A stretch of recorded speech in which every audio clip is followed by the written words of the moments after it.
Había salido a cazar y le dio carne al verdadero cazador, luego descubrió la verdad. Amigos amantes de los animales, no olvidéis suscribiros para disfrutar de historias que os alegrarán el corazón. Vamos, a por la historia. El frío no avisaba, en realidad. Llegaba de repente, se instalaba en los huesos de uno como un inquilino descarado que no paga alquiler. El frío no necesitaba palabras para recordarte que las montañas no te pertenecían. Miguel conocía esta realidad mejor que nadie en el mundo. Había cargado con ese peso sobre sus hombros durante exactamente 52 años, justo como esa vieja mochila de cuero que heredó de su padre. Esa mochila, que en los días húmedos todavía olía a pino y a tabaco negro fuerte, era como un legado del pasado. Aquella mañana, se puso en camino antes de que el sol mostrara su rostro. El pueblo de Broto estaba sumido en un sueño profundo. Estaba tan silencioso como un cuadro, con sus tejados blanquísimos bajo la primera nieve intensa del invierno y sus chimeneas de humo gris que no terminaban de decidir de qué color teñir el cielo. Miguel cerró la puerta de su casa sin hacer el menor ruido, como de costumbre. No porque tuviera a alguien dentro a quien despertar, sino simplemente porque estaba acostumbrado a hacerlo así. El silencio era para él una forma de vida, un respeto callado hacia la mañana que despertaba. Mientras sus botas avanzaban con un sonido firme sobre la nieve fresca, se adentró en las profundidades del bosque.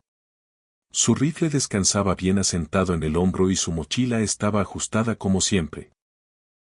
En el bolsillo interior de su chaqueta, justo cerca del corazón, guardaba envuelta en un paño de lana la fotografía de un viejo amigo, su perro Remo. Hacía ya 3 inviernos que Remo se había ido.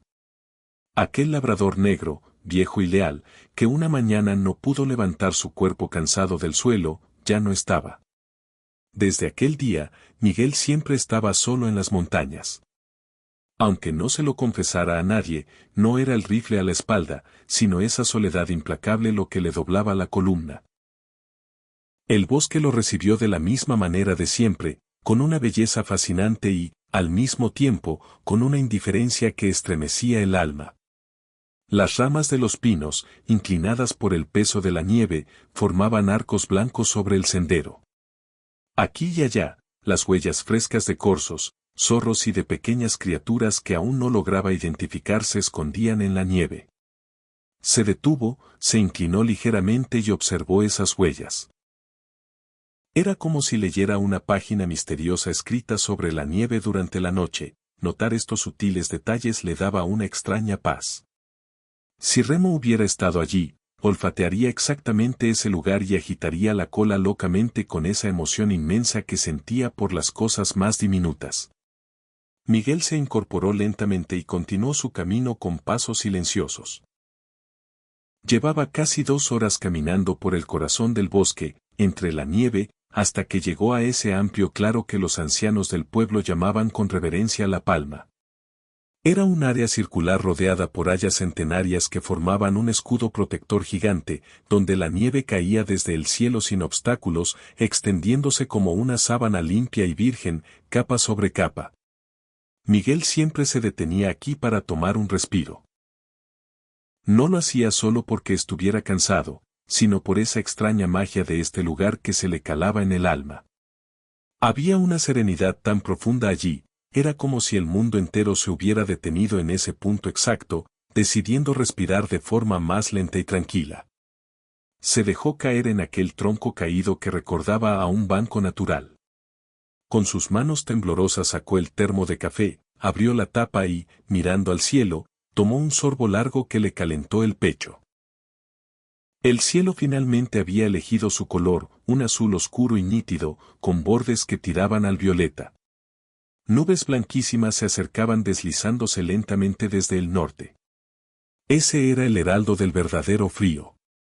Ese hielo y frío despiadados que susurraban lo difícil que sería el día y cómo le dolerían las yemas de los dedos antes de que llegara el mediodía. Justo en ese momento, exactamente en ese segundo, lo vio. Al principio solo fue una sombra. Una sombra gigante, negra y muda que cruzó el claro de un extremo a otro sin hacer el más mínimo crujido en la nieve. Miguel levantó la cabeza lentamente y allí estaba, un águila real planeando en medio del cielo, en esa altura orgullosa que lo ve todo, como si colgara de una cuerda invisible. Sus alas estaban tan abiertas que Miguel nunca en su vida había presenciado una envergadura tan majestuosa desde tan cerca. Cada pluma de esas alas, que medían casi 2 metros de punta a punta, parecía tener vida propia, daban dirección al viento con una elegancia que ninguna mano humana ni ningún ingeniero podría imitar. Miguel contuvo el aliento, no movió ni un dedo. El águila tampoco se inmutó, ni siquiera aceleró. Simplemente continuó planeando en ese vacío profundo. Dibujando una curva lenta y perfecta sobre el claro, parecía inspeccionar el terreno bajo ella. Oh, como pensó Miguel con esa sensación extraña y estremecedora que le invadió en ese momento, parecía estar observándolo directamente a él. Su cabeza era de un marrón oscuro, se podían distinguir esas manchas características en su pecho, pero lo que realmente impactó a Miguel fueron esos ojos. A pesar de que había un abismo de 20 metros entre ellos, el águila giró la cabeza ligeramente por un instante. Miguel, aunque fuera en contra de su lógica, estaba seguro con una certeza inquebrantable, el águila lo había mirado directamente a los ojos en ese preciso segundo. Este momento duró quizás 3 segundos, o tal vez menos. Pero fue uno de esos raros momentos que se graban en el alma de una persona y que no se olvidan en toda la vida. El águila, con orgullosos aleteos, se deslizó hacia el este y desapareció tras las gigantescas hayas. Miguel se quedó allí parado con el termo en la mano. Mientras su café se enfriaba, se quedó a solas con esa sensación extraña, un nudo en el pecho que no sabía describir. ¿Qué era aquello? No podía decir que fuera solo admiración, aunque había una parte de admiración en ello. Tampoco era exactamente una nostalgia triste, pero también tenía rastros de ese dolor familiar. Se sentía más bien como si estuviera justo en el borde de comprender esa verdad misteriosa que comienza donde terminan las palabras. Se incorporó lentamente, guardó el termo en su mochila y regresó a su casa. Pero ahora sus ojos, más que en la tierra, se quedaban prendidos en la inmensidad azul del cielo. Esa mañana se quedó con las manos vacías, no atrapó ninguna presa. O mejor dicho, había encontrado todo lo que la naturaleza susurraba, excepto esa pieza que buscaba en la punta de su rifle. Encontró rastros de jabalíes que desaparecían silenciosamente entre los arbustos. Vio una madriguera de tejón que olía a tierra fresca, resguardada en el recoveco de una roca saliente, como si acabara de ser abandonada. Y a la orilla del arroyo, que en verano rugía con entusiasmo pero que ahora dormía profundamente bajo una gruesa capa de hielo, encontró los restos de un corzo que alguien había dejado a medias. Las marcas en los huesos sobre la nieve eran claras como el día, garras afiladas y los golpes secos de un pico. Eran las huellas de un pájaro grande, un pájaro muy grande. Miguel se arrodilló lentamente junto a esos restos y los examinó así durante un rato, sin moverse. Qué limpio era todo, qué eficiente. No había ni una sola pieza de desperdicio innecesario. Por un momento recordó al águila orgullosa del claro y sintió en lo profundo de su corazón esa sensación estremecedora a la que más tarde llamaría admiración. Se levantó despacio, volvió a clavar sus ojos en el cielo infinito. Pero allí ya no había nada, solo vacío. Aún así, continuó caminando, dejando huellas en la nieve con sus pasos silenciosos. Cuando llegó la tarde, el sol ya empezaba a deslizarse tras esos picos imponentes. Las sombras de los árboles se alargaban sobre la nieve blanca como dedos larguísimos y negros. Miguel llegó a ese punto escarpado donde el bosque terminaba y el terreno se convertía en una línea de cresta rocosa. Siempre se instalaba allí cuando quería abrazar la vista inmensa del valle. Se acomodó bien entre las rocas, apoyó el rifle en su rodilla de modo que estuviera listo en cualquier momento y comenzó a escudriñar el bosque de abajo con sus ojos. Fue entonces cuando escuchó ese sonido. Lo que escuchó no era exactamente un grito. Era más bien como un susurro continuo que venía desde lo más profundo. Este sonido, que se deslizaba desde el vacío del cielo, hizo que Miguel levantara la cabeza por un reflejo instintivo. El águila estaba justo allí, planeando orgullosamente sobre la línea de la cresta, a unos 15 metros por encima de él. Ahora estaba mucho más cerca que en el encuentro anterior. Una cercanía mucho más inquietante. Esta vez Miguel ni siquiera se movió, pero no apartó ni un segundo su mirada penetrante del águila. El ave gigante trazó 2 círculos lentos sobre el hombre. Luego un tercero. Y en ese tercer giro, hizo ese movimiento que Miguel no podía expresar con palabras pero que sintió hasta la médula que era totalmente intencionado, inclinó ligeramente sus alas con un ángulo diferente, ganó impulso por un segundo y luego volvió a su planeo infinito. Era como si estuviera dando una señal. Como si intentara contar algo en un lenguaje mudo. ¿Qué quieres?, murmuró Miguel. Sin saber por qué hablaba ni a quién llegaba su voz, en un tono muy bajo. El águila, por supuesto, no respondió. Pero en medio de ese silencio helado, tampoco se marchó. Mientras la luz se retiraba lentamente y el frío cortante se intensificaba, el águila permaneció planeando sobre la cresta durante 10 minutos seguidos.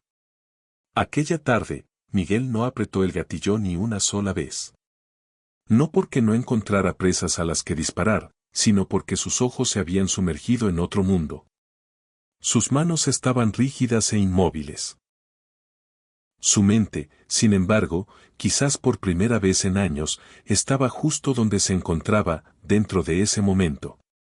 Llegó a su casa cuando la oscuridad de la noche había caído completamente sobre el pueblo. Dejó el rifle en la esquina, se quitó las pesadas botas y se dejó caer en la silla de la cocina. Frente a él había una copa de vino tinto que ni siquiera recordaba cuando había servido. Los leños en la estufa ardían chisporroteando, y afuera el viento soplaba silbando entre los tejados.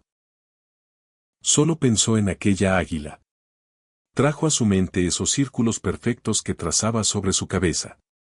La forma en que inclinaba las alas a su manera. Sus ojos, que incluso desde esa distancia tenían una profundidad que no sabía nombrar. Era una inteligencia ancestral, una presencia orgullosa que no pedía permiso a nadie para existir. Luego recordó a Remo, su forma de ser que nunca cambiaba. Pensó en cómo vivía solo en el momento, sin el peso del pasado ni la preocupación por el futuro. Cómo se conformaba con el aroma fresco de la mañana y el movimiento del bosque. ¿Volvería esa águila mañana?, se preguntó. Y se hizo la pregunta que realmente lo asombró: ¿de verdad quería que volviera? La respuesta llegó incluso antes de que la pregunta resonara en su mente. Sí. Sí, y lo quería mucho. Para un hombre que durante 3 inviernos se había acostumbrado a no querer nada que pudiera perder, que había congelado sus emociones, esto era mucho más que una respuesta.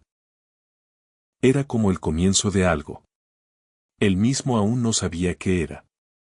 Pero lo sentía en sus huesos, tal como sentía ese frío punzante, de forma clara y nítida. Apagó la luz. Afuera, el viento continuaba vagando a su antojo. Y en un rincón apartado de ese bosque nevado, bajo ese cielo que ya se había vuelto negro a su lado, un águila se entregó al sueño con los ojos entreabiertos, vigilando la oscuridad.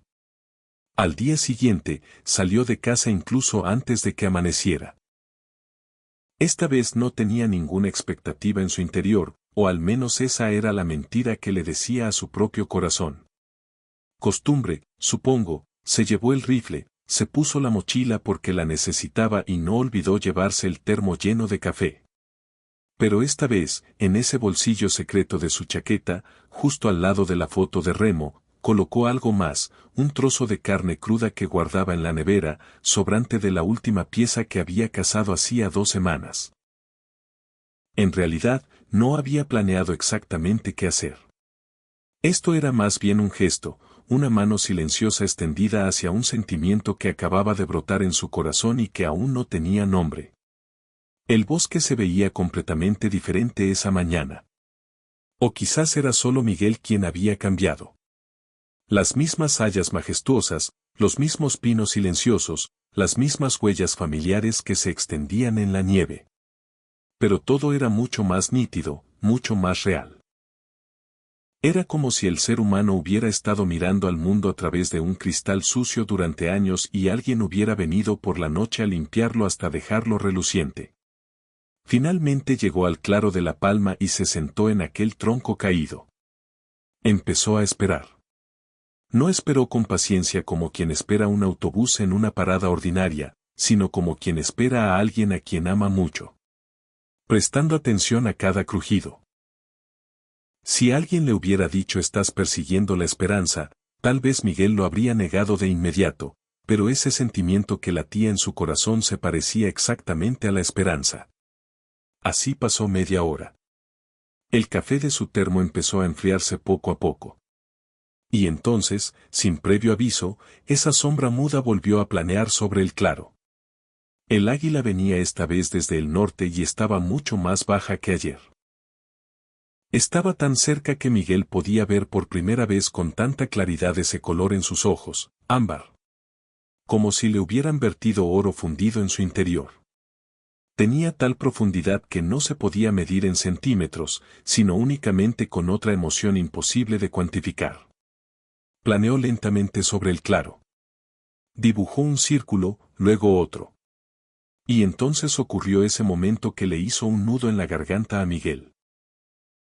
El águila frenó su velocidad en el aire, abrió sus poderosas garras y se posó con una majestuosidad inquebrantable en la rama más alta del haya que tenía enfrente.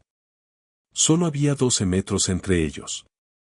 Se miraron fijamente. Miguel no se movió ni un milímetro.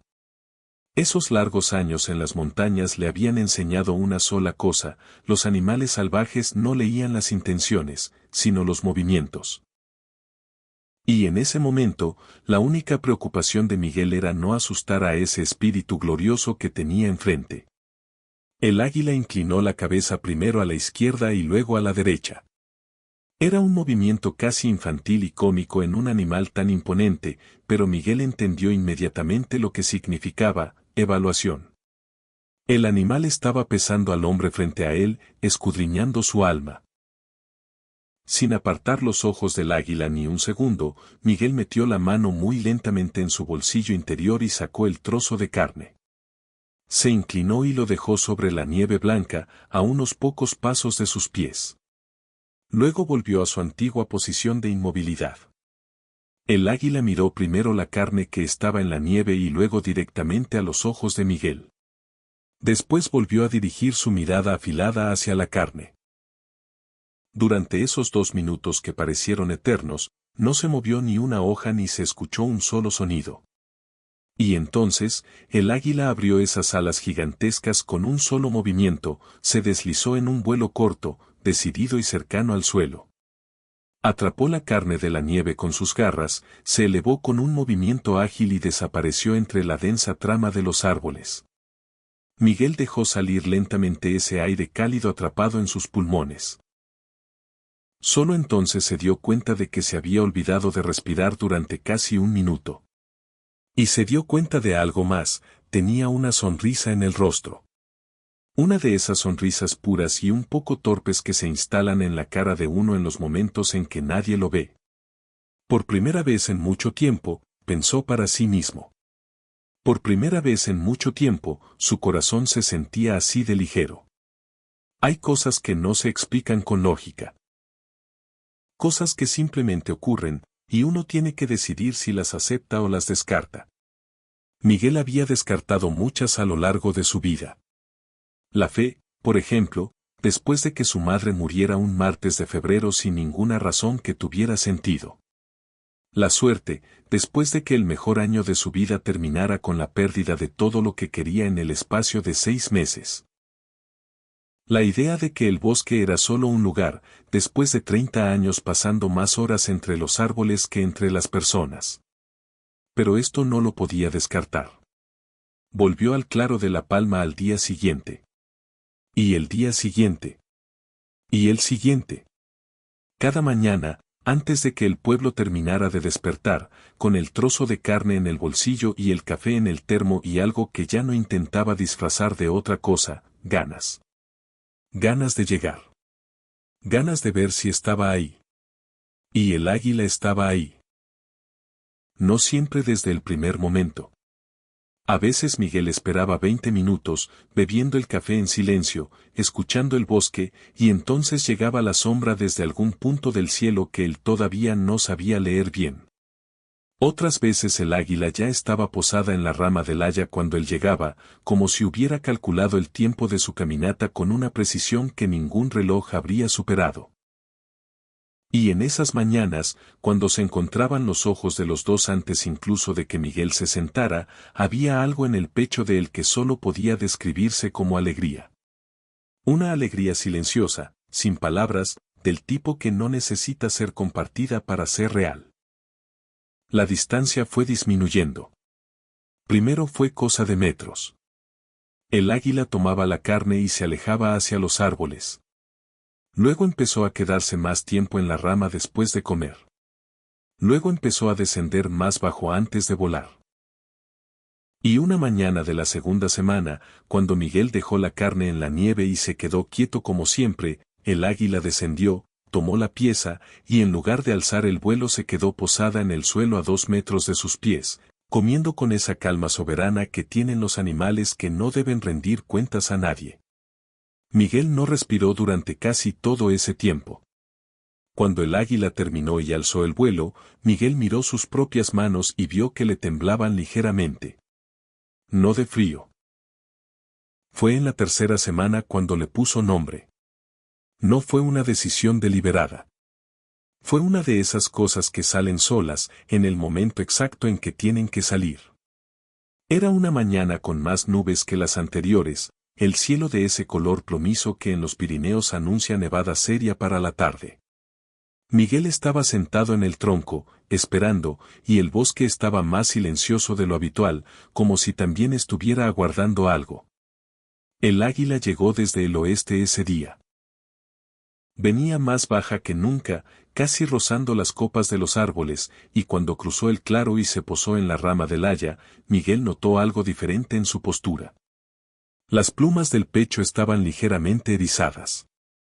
Las garras apretaban la rama con más fuerza que de costumbre. Los ojos ámbar miraban hacia el norte con una atención que no era para él. Miguel siguió esa mirada. Entre los árboles del norte, a unos 50 metros, se movía algo. Una silueta oscura, grande, que se desplazaba entre los troncos con una cautela que no era la del corzo ni la del jabalí. Un lobo. Solo, por lo que podía ver, pero los lobos solos en invierno son a veces más peligrosos que la manada, porque tienen más hambre y menos que perder. El lobo se detuvo en el borde del claro. Olfateó el aire. Miró hacia el tronco donde estaba Miguel, luego hacia la rama donde estaba el águila. En ese triángulo de miradas hubo un segundo de tensión que Miguel sintió en la nuca como una corriente eléctrica. Y entonces el águila hizo algo que Miguel no esperaba. Abrió las alas. No para volar. Para mostrarlas. Las desplegó en toda su envergadura, las dos, en un gesto que era puro lenguaje animal: esto es mío, esto lo conozco, esto no te pertenece. Y emitió ese sonido grave y sostenido que Miguel había escuchado la primera vez. Solo que ahora estaba a 3 metros de él, y el sonido llenó el claro de una manera que hizo que algo primitivo en el cerebro de Miguel se pusiera en alerta. El lobo dio un paso atrás. Dio otro. Y desapareció entre los árboles. El águila cerró las alas. Se acomodó en la rama. Y giró la cabeza hacia Miguel con ese gesto de evaluación que ya le era familiar, como preguntando si había entendido lo que acababa de pasar. Águila, dijo Miguel, en voz baja. Y luego, porque le pareció que ese nombre solo era una descripción y no un nombre de verdad, añadió: reina. El águila ladeó la cabeza. Izquierda. Derecha. Reina, repitió él. No hubo respuesta, claro. Pero tampoco hubo vuelo. El águila se quedó en la rama durante 20 minutos más, mientras la nieve empezaba a caer despacio, en copos grandes y espaciados, y Miguel se quedó en el tronco con el termo vacío y la sensación de que acababa de hacer algo irreversible. No en el mal sentido. En el sentido de que hay momentos que cambian la dirección de las cosas, y uno lo sabe exactamente cuando ocurren. Había bautizado al águila. Y eso significaba que ya no era solo un animal del bosque. La nieve de esa tarde fue seria. 20 centímetros en el pueblo, más del doble en el bosque. Miguel pasó la tarde en casa, junto a la estufa, con el libro que llevaba 3 semanas intentando leer y que esa tarde tampoco leyó. Pensaba en Reina. En la forma en que había desplegado las alas frente al lobo. En los ojos ámbar que lo miraban sin miedo y sin sumisión, con esa igualdad extraña que tienen los animales que deciden voluntariamente estar cerca de un humano. Porque eso era lo que estaba pasando, y Miguel lo sabía. No era él quien había domesticado a Reina. Era Reina quien había decidido acercarse. Había algo en esa distinción que le parecía importante, aunque no hubiera sabido explicar exactamente por qué. Pensó en los años que llevaba cazando solo. En las mañanas sin remo, con el bosque igual de hermoso y la sensación de que faltaba algo que no era reemplazable. En las tardes de vuelta al pueblo, con o sin pieza, siempre con la misma quietud que no era paz sino ausencia. En las conversaciones en el bar con los otros cazadores, donde él respondía lo necesario y escuchaba lo suficiente y nunca decía lo que realmente pensaba, porque lo que realmente pensaba era difícil de meter en palabras de bar. Y pensó en Reina, que no necesitaba palabras de bar. Que no necesitaba palabras de ningún tipo. Que simplemente estaba ahí, con esa presencia completa que tienen las criaturas que no se preocupan por el pasado ni por el futuro, y que hacía que el bosque se sintiera menos solo y el tiempo pasara de otra manera. La nieve tardó 2 días en permitir el paso. Cuando Miguel volvió al bosque, el mundo había cambiado otra vez de aspecto. La nevada reciente había cubierto todo con una capa nueva, blanca e intacta, y el sol de esa mañana la hacía brillar de una manera que obligaba a entornar los ojos. Era uno de esos días en que el bosque parece recién creado, sin historia, sin huellas, como si todo empezara desde cero. Miguel llegó al claro de la palma y se sentó. Esperó. 5 minutos. 10. El sol seguía subiendo y la nieve seguía brillando y el bosque seguía en ese silencio de cristal que tienen los días de mucho frío y mucho sol. 20 minutos. Miguel empezó a sentir algo que reconoció con incomodidad como preocupación. No era racional. Reina era un águila real, una de las aves más capaces de sobrevivir en las condiciones más duras de la montaña. 2 días de nevada no eran nada para ella. Lo sabía. Y sin embargo los 20 minutos se convirtieron en 25 y los 25 en 30 y él seguía mirando el cielo con una atención que ya no tenía nada que ver con la caza. Fue en el minuto 32 cuando llegó la sombra. Desde el sur esta vez, alta, planeando con esa eficiencia sin esfuerzo que tenía Reina cuando venía de lejos. Miguel la vio y exhaló sin darse cuenta. El águila descendió en espirales lentas, cada vuelta más baja que la anterior, hasta posarse en la rama del haya con un movimiento tan preciso que ni un solo copo de nieve cayó de las ramas cercanas. Los dos se miraron. Y Miguel dijo, en voz más alta de lo que pretendía. Pensé que no venías. Reina ladeó la cabeza. Izquierda. Derecha. Y luego hizo algo que no había hecho antes, emitió un sonido corto, casi suave, completamente diferente al grito de advertencia del día del lobo. Un sonido que Miguel no supo clasificar pero que sintió, en algún lugar impreciso del pecho, como una respuesta. Se le hizo un nudo en la garganta. Lo disimuló sacando el trozo de carne del bolsillo y dejándolo en la nieve. Reina descendió para tomarlo. Pero esta vez, cuando terminó de comer, no volvió a la rama. Se quedó en el suelo, a 1,5 metros de las botas de Miguel, y comenzó a limpiarse las plumas con el pico con esa concentración meticulosa que tienen las aves después de comer, como si el mundo exterior hubiera dejado de existir temporalmente.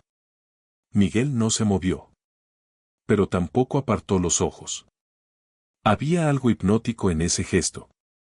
En la manera en que Reina pasaba el pico por cada pluma, una por una, con una paciencia infinita, completamente ajena a todo lo que no fuera ese momento. Y había algo más, la confianza implícita en ese gesto. Limpiarse las plumas era un momento de vulnerabilidad para un ave. Era el momento en que los ojos no miraban hacia afuera.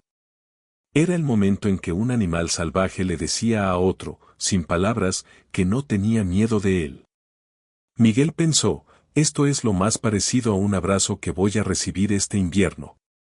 Y pensó, y me vale exactamente igual que uno. Los días siguientes establecieron una rutina que tenía la solidez tranquila de las cosas que no necesitan ser negociadas porque simplemente encajan. Miguel salía antes del amanecer, caminaba al claro, y Reina llegaba. A veces desde el norte, a veces desde el sur, a veces ya estaba en la rama cuando él llegaba. La carne dejó de ser el centro de la visita. Miguel la ponía, Reina la tomaba, pero eso era solo el inicio de algo que duraba más. Una presencia compartida. Un silencio habitado por dos. Empezó a hablarle. No mucho. No de cosas importantes, al principio. Le hablaba del tiempo, de las huellas que había visto en el camino, de las nubes que venían del norte y que anunciaban más nieve. Le hablaba como se habla cuando uno necesita decir algo en voz alta sin necesitar que el otro responda, porque a veces las palabras son para uno mismo más que para nadie. Luego empezó a hablarle de otras cosas. Le habló de Remo, un día que el cielo estaba de ese color exacto que tenía el pelo del perro cuando estaba mojado. Le habló de su padre, que le había enseñado a leer El bosque y que murió sin que hubieran terminado de entenderse del todo. Le habló de los inviernos solos, de la manera en que el silencio de una casa puede ser de dos tipos completamente diferentes dependiendo de si hay alguien que podría llegar o no hay nadie que pueda llegar. Reina escuchaba. O al menos, Reina no se iba. Se quedaba en la rama o en el suelo, con los ojos ámbar atentos, y Miguel sabía perfectamente que el águila no entendía las palabras.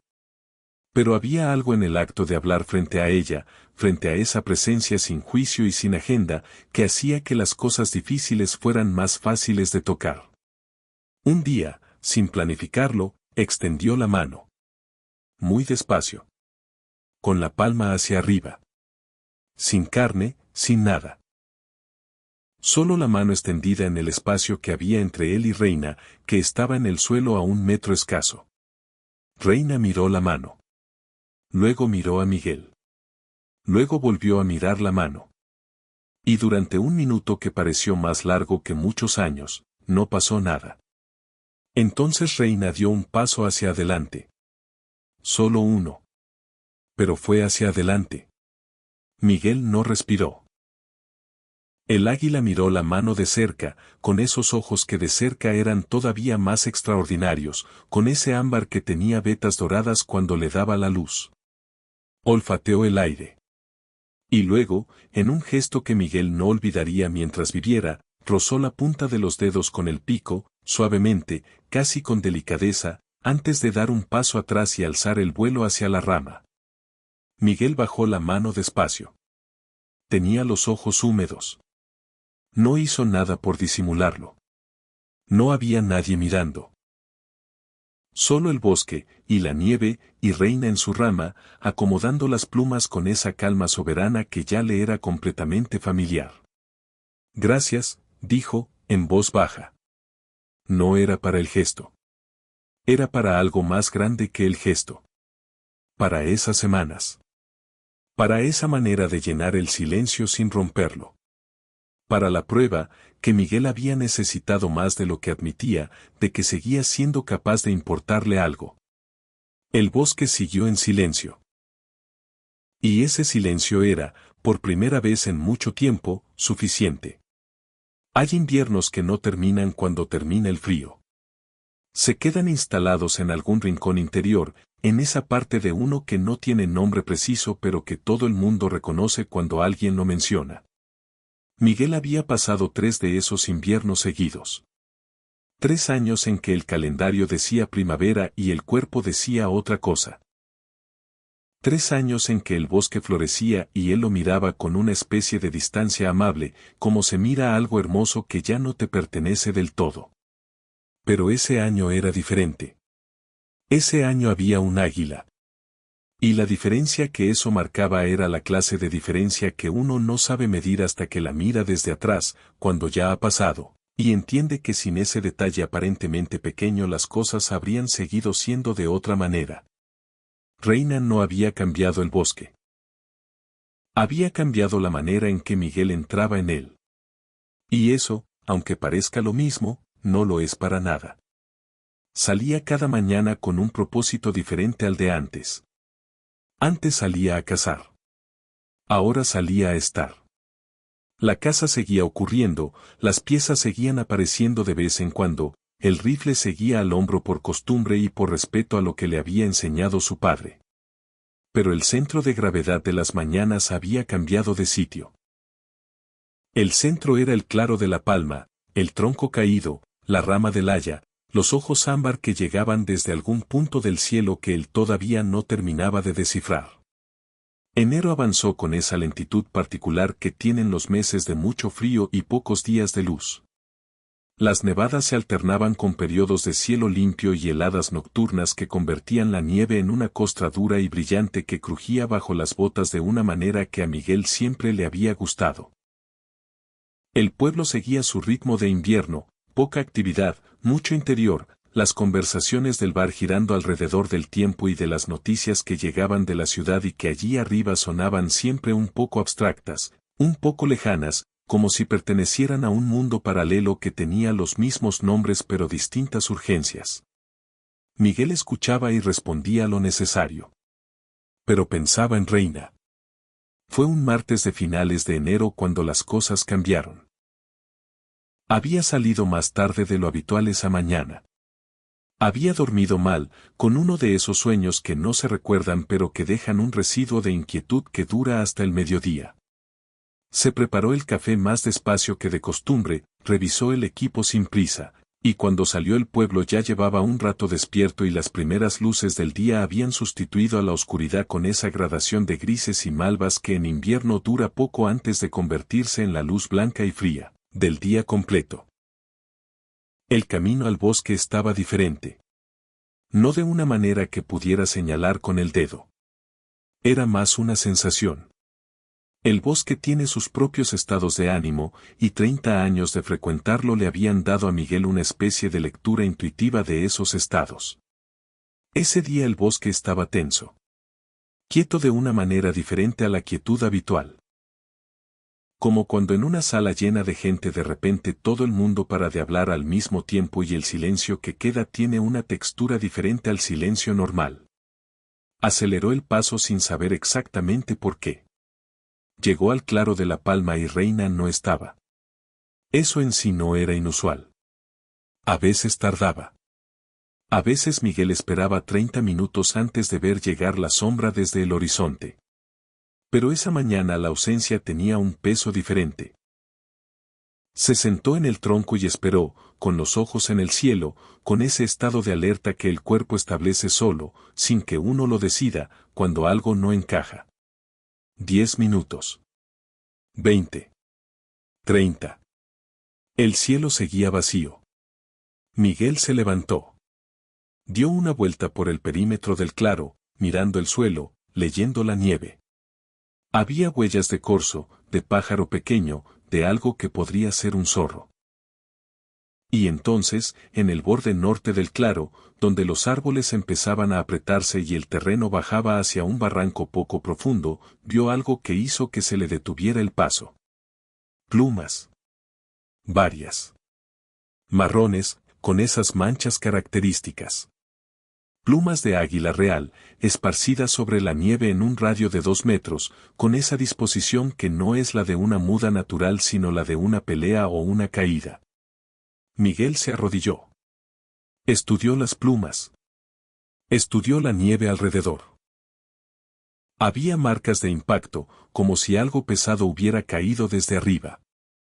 Y había algo más, una línea irregular en la nieve, que se alejaba hacia el barranco, como si algo hubiera sido arrastrado o hubiera avanzado arrastrándose. Se incorporó y siguió esa línea. La encontró al fondo del barranco, entre dos rocas, parcialmente cubierta por la nieve que había caído durante la noche. Estaba viva. Eso fue lo primero que vio y lo que hizo que el nudo del pecho se aflojara lo suficiente para respirar. Pero estaba quieta de una manera que no era la quietud de Reina. Era la quietud de algo que está guardando fuerzas. El ala derecha estaba en una posición que no tenía que ver con ninguna posición normal de reposo. Doblada hacia afuera en un ángulo que Miguel reconoció inmediatamente como una fractura o una luxación seria. Se acercó despacio. Reina lo oyó llegar y giró la cabeza. Los ojos ámbar lo miraron desde abajo, desde esa posición vulnerable que nunca antes había tenido, y en ellos Miguel vio algo que no esperaba ver y que le costó un momento procesar. No vio miedo. Vio reconocimiento. Lo estaba mirando con la misma atención de siempre, sin el pánico que cualquier otro animal salvaje habría mostrado en esa situación, sin el instinto ciego de huir que a veces mata más que la herida misma. Lo estaba mirando como si supiera que era él. Como si lo estuviera esperando. Miguel se detuvo a 2 metros y se agachó lentamente, poniéndose a su nivel. Habló en voz baja, con ese tono que había usado todas las mañanas en el tronco, el tono que ya no era de cazador ni de extraño. Aquí estoy, Reina. Aquí estoy. El águila no se movió. Pero tampoco intentó huir. Miguel evaluó la situación con la mente fría que los años en el bosque le habían dado para las emergencias, aunque por dentro nada estaba frío. El ala estaba mal.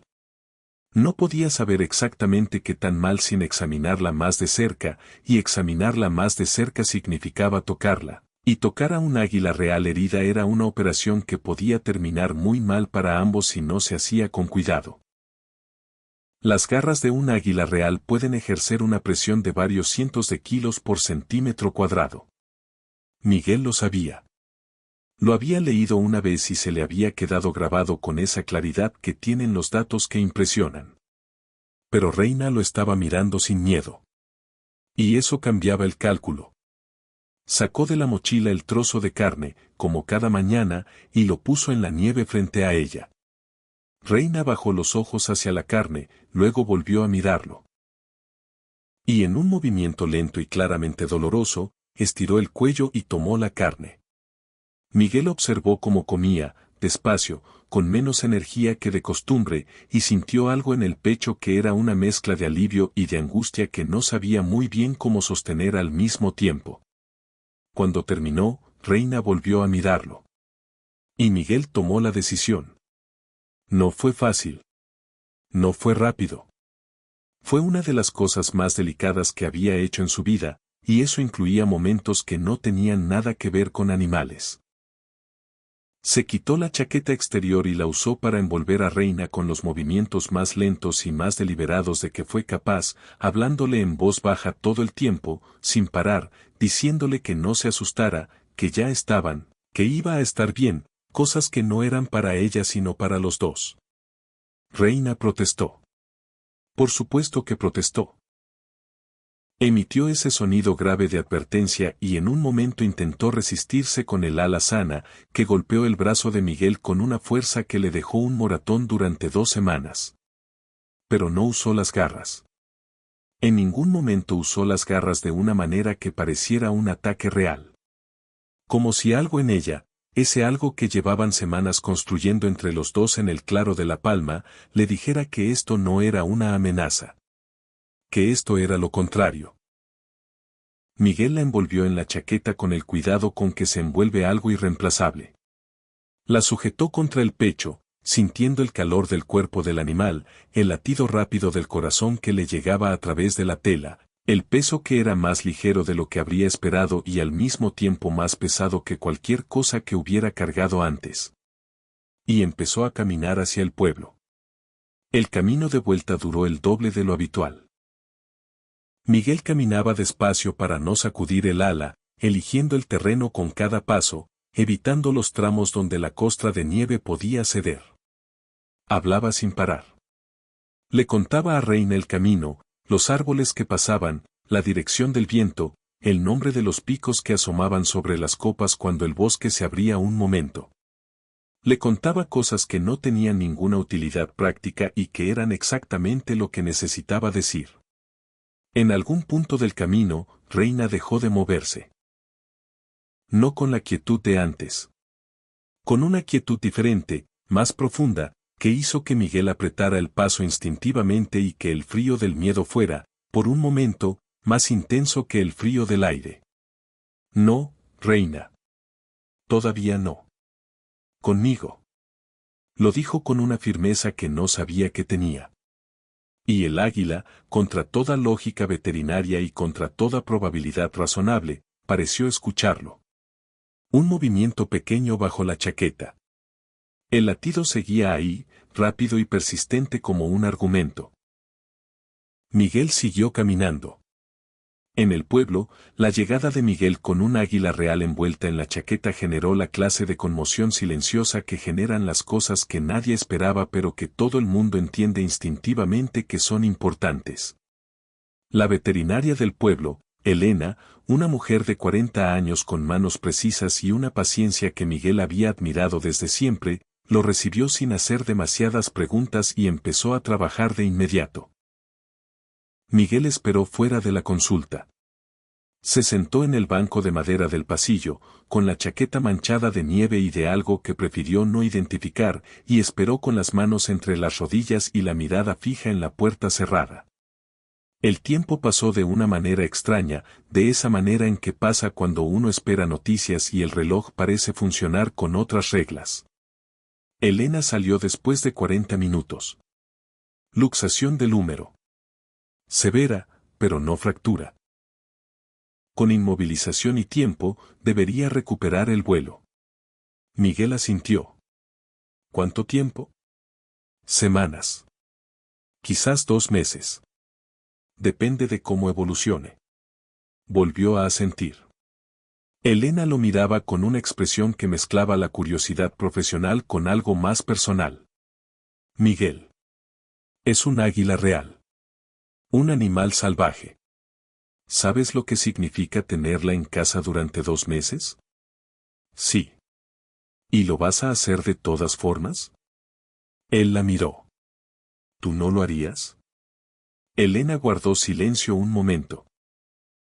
Luego sonrió, despacio, y dijo. Te enseño cómo curarle el ala. Los 2 meses siguientes fueron los más extraños y los más completos de los últimos años de Miguel. Reina ocupó el rincón más amplio de la cocina, sobre una estructura de madera que Miguel construyó en 2 días con tablas del almacén y que quedó torcida pero funcional.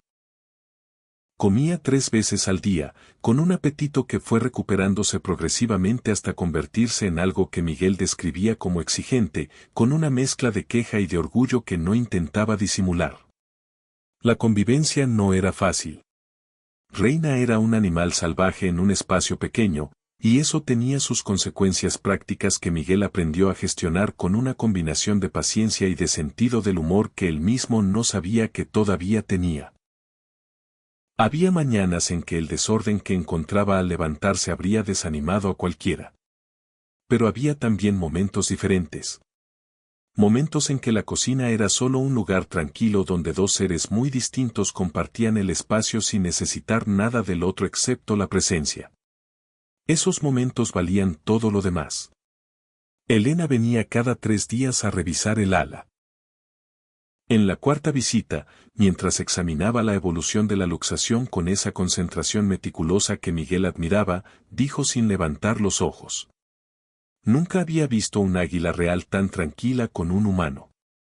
Es Reina, dijo Miguel, como si eso lo explicara todo. Elena lo miró un momento. Sí, dijo. Se nota. La mañana en que Reina movió el ala por primera vez con normalidad, Miguel estaba en la cocina preparando el café. Fue un movimiento pequeño, casi casual, como si el ala hubiera decidido sola que ya era suficiente inmovilidad. Pero Miguel lo vio y se quedó con la cafetera en la mano, sin moverse, con esa atención total que reservaba para los momentos que sabía que no se repetirían. Reina extendió el ala despacio. La extendió toda. Y la plegó de nuevo. Miguel dejó la cafetera en el fogón con más cuidado del necesario y se sentó en la silla de la cocina. Había algo en ese gesto, en esa ala que se extendía y se plegaba con la naturalidad recuperada, que tenía una belleza que no cabía entera en ninguna palabra que él conociera. Era la belleza de algo que vuelve a ser lo que tiene que ser. De algo que regresa a sí mismo. Y era también, aunque Miguel tardó un momento en dejarse sentir eso, el principio del final de algo. Lo llevó al claro de la Palma un domingo de marzo. El invierno estaba terminando. No de golpe, como a veces ocurre, sino con esa gradualidad tímida con que la primavera llega a los Pirineos, como si no estuviera del todo segura de su bienvenida. Quedaba nieve, pero menos. La luz duraba más. Y en los árboles había movimientos que en enero no estaban, pequeños pájaros que volvían de algún lugar más cálido con la confianza de que ya podían. Miguel caminó con Reina en el brazo, protegido por el guante grueso que Elena le había recomendado, aunque Reina nunca había apretado las garras de una manera que requiriera protección real. Era un protocolo. Una formalidad entre ellos dos que ambos respetaban sin que nadie lo hubiera establecido. Llegaron al claro. La rama del haya estaba ahí, con la primera insinuación de brotes en los extremos más finos, y Miguel se detuvo debajo de ella y extendió el brazo hacia arriba. Reina giró la cabeza. Lo miró con esos ojos ámbar que habían aprendido a leer en las últimas semanas de una manera que iba más allá de lo que podía explicar con palabras. Ya, dijo Miguel. Solo eso. Reina abrió las alas. Las extendió en toda su envergadura, esas dos alas que juntas medían casi 2 metros y que ahora, en la luz de esa mañana de marzo, tenían un color que era a la vez marrón y dorado dependiendo del ángulo, como algo que no había terminado de decidir qué quería ser. Y con un impulso que era pura musculatura y puro instinto y puro ser lo que se es, se elevó. Miguel siguió el vuelo con los ojos. Reina subió en espirales, cada vez más alto, ganando altura con esa eficiencia sin esfuerzo que él había aprendido a reconocer como suya, como específicamente suya entre todas las águilas del mundo. Subió hasta que fue una silueta pequeña contra el cielo azul de marzo. Luego planeó hacia el este. Luego volvió. Describió 2 círculos sobre el claro. Luego 3. Y en el tercero, como la primera vez, inclinó las alas en ese ángulo diferente que Miguel había aprendido a leer como un gesto deliberado, como un lenguaje que los dos habían construido sin proponérselo entre las mañanas de invierno y el silencio compartido y los ojos ámbar mirando desde la rama del haya. Miguel levantó la mano. No para retenerla. Solo para decir algo que no tenía palabras pero que tampoco las necesitaba. Reina planeó sobre él una vez más, tan baja que el aire que movían las alas llegó hasta la cara de Miguel como algo tangible, como un contacto que no era contacto pero que se sentía igual. Y luego subió, y siguió subiendo, y se alejó hacia el norte donde los picos todavía tenían nieve y el cielo era de ese azul denso que solo existe a cierta altura. Miguel la siguió con los ojos hasta que desapareció.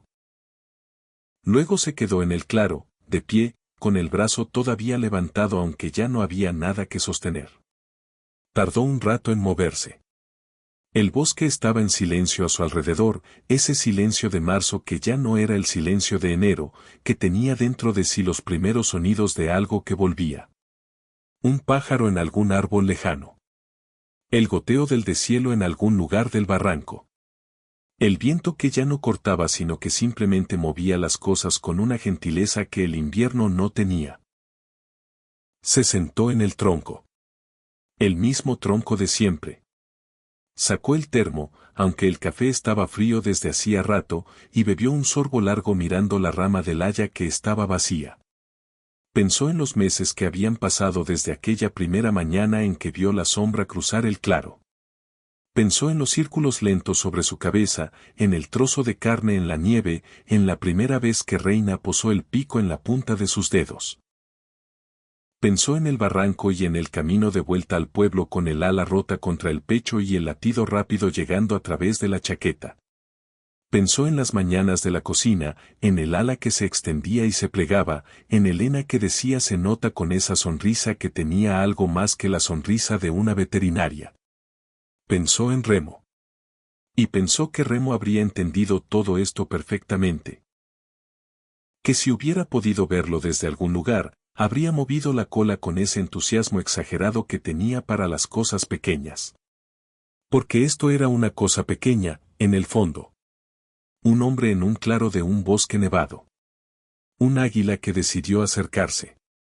Una distancia que se fue acortando semana a semana hasta que dejó de existir. Nada que cambiara el mundo. Solo algo que cambió a una persona, que a veces es la misma cosa aunque no lo parezca. Se quedó en el tronco hasta que el sol estuvo alto y el frío ya no era frío sino solo frescor. Y cuando se levantó para volver al pueblo, lo hizo con ese peso diferente en el cuerpo que tienen las personas cuando algo que estaba cerrado vuelve a estar abierto. No un peso que agobia. Un peso que ancla. Reina volvió. No ese día, ni al día siguiente. Pero volvió.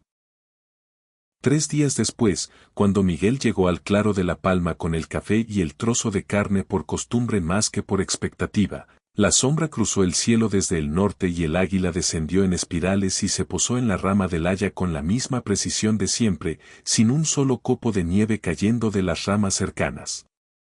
Los dos se miraron. Miguel dejó la carne en la nieve. Reina descendió, la tomó, y luego se quedó en el suelo, cerca de las botas de él, limpiándose las plumas con esa concentración meticulosa que a Miguel siempre le había parecido una de las cosas más hermosas del mundo.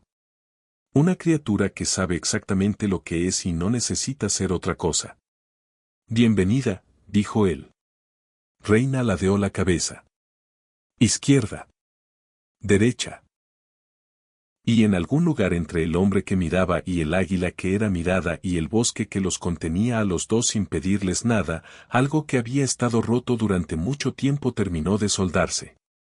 Sin ruido. Sin ceremonia. Con la misma naturalidad sencilla con que la nieve se derrite en marzo y el suelo debajo, que esperaba desde noviembre, vuelve a estar disponible para lo que tenga que crecer.